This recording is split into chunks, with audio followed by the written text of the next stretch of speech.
বাংলাদেশ বিনিয়োগ উন্নয়ন কর্তৃপক্ষ বিডার আয়োজনে আন্তর্জাতিক বিনিয়োগ সম্মেলনের শুরুতে চট্টগ্রামের কেপিজেড পরিদর্শন করেছেন বিদেশি বিনিয়োগকারীরা।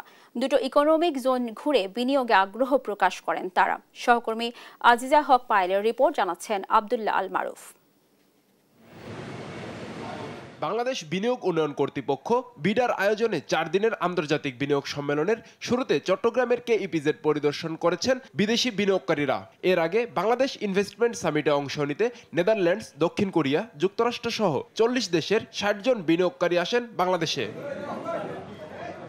এবারের সামিটে সর্বোচ্চ বিনিয়োগ পাওয়ার আশা কেইপিজেড পরিচালকের। মূলত তারা প্রাইভেট ইপিজেড বাংলাদেশে কি অবস্থায় আছে, কিভাবে চলছে, কী ধরনের সাপোর্ট তারা পাচ্ছে, তাদের ইনফ্রাস্ট্রাকচার কি, কতগুলি ফ্যাক্টরি আছে এখন পর্যন্ত, এই সবগুলি জিনিস তারা সরজমিনে দেখবেন। বাংলাদেশের দুটো ইকোনমিক জোন ঘুরে সুযোগ সুবিধা দেখে বিনিয়োগে আগ্রহ প্রকাশ করেন সফরকারী ব্যবসায়ীরা।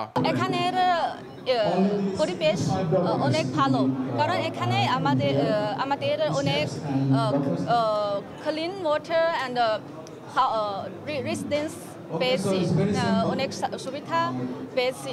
বিদেশি বিনিয়োগকারীদের সরেজমিনে ইনভেস্টর জোন ঘুরিয়ে দেখানোকে দৃষ্টান্ত হিসেবে উল্লেখ করেন প্রধান উপদেষ্টার উপপ্রেস সচিব।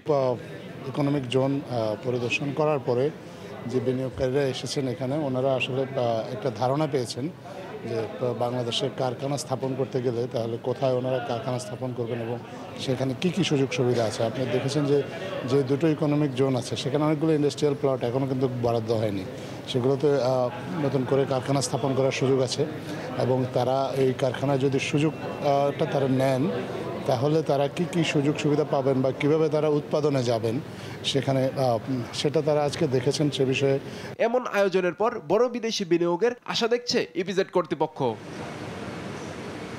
নিউজ ডেস্ক, দেশ টিভি।